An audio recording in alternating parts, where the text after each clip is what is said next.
Kailangan kong gumising ng maaga. Trabaho na.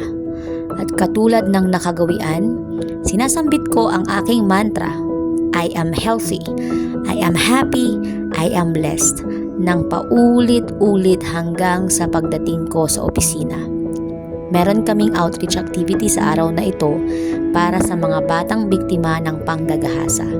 At kailangan kong maging masayahing facilitator.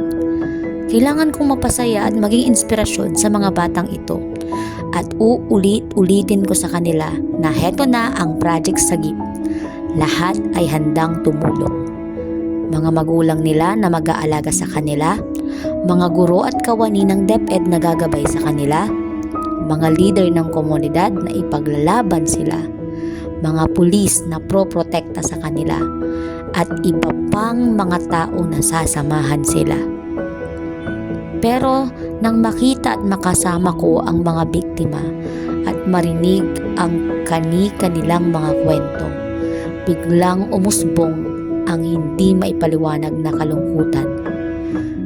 Bawat salita at masidihing kagustuhan na malimutan nila ang masalimuot na pangyayari.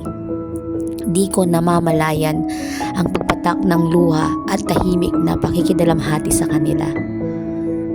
Gusto kong mapagtanto nila na sila ay mga malalakas, may karapatan pa ring lumigaya at patuloy na pinagpapalap, tulad ng aking paulit-ulit na mantra, na kahit tingin nila na nawasak sila, makita pa rin nila ang kahalagahan nila.